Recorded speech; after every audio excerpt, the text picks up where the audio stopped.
Yo, what's up mga kaibigan? Nalina tayo magkwentuhan. Ang Boston Celtics nga ang nagkampiyon sa last NBA season matapos sa talunin nila sa first round ang 8 seed Miami Heat 4-1. 4th seed Cleveland Cavaliers sa second round 4-1 din. Winalis nila ang 6 seed Indiana Pacers at 4-1 ulit sa NBA Finals laban sa Western Conference Champions Dallas Mavericks. So overall ay naging very dominant nga ang Celtics sa playoffs at nagtala ng overall record na 16 wins and only 3 losses.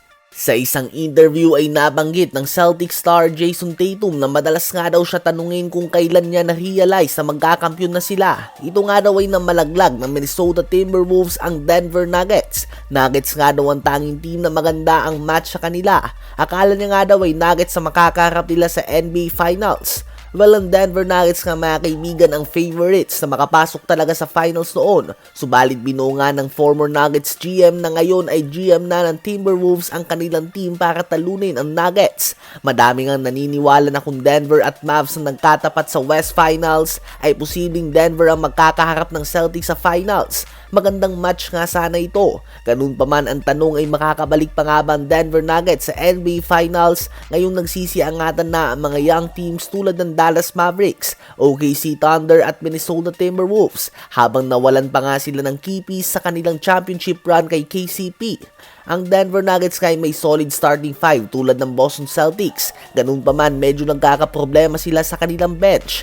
At dito na nga papasok ang kanilang bagong player na tulad ni Russell Westbrook. Last season nga sa dalawang regular season games ng Boston Celtics at ng Denver Nuggets ay parehong nagwagi dito ang Nuggets. Kayo ba mga kaibigan, kung nagkatapat ang dalawang team na ito sa finals, sino ba sa palagay nyo magwawagi? Habang si LeBron James naman mga kaibigan ay binanggit nga na tulad ng NFL great Tom Brady, posibleng tumungo siya sa broadcasting matapos ng kanyang basketball career. Madaming ang all-time great na naging broadcaster matapos ng kanilang basketball career tulad nila Magic Johnson, Vince Carter, Reggie Miller, Dominic Wilkins, Dwayne Wade at iba pa. Posibleng si LeBron nga mga kaibigan ang sumunod dito.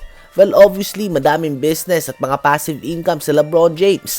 Plano na rin nga na bumili ng team sa Las Vegas. Posibleng ang broadcasting nga ay for the love of the game na lang talaga. Nabanggit niya nga mga kaibigan sa mga previous interview na mahilig lang din talaga siya na manood ng basketball regardless kung anong level man ito. At mukhang maganda nga ito para sa mga viewers.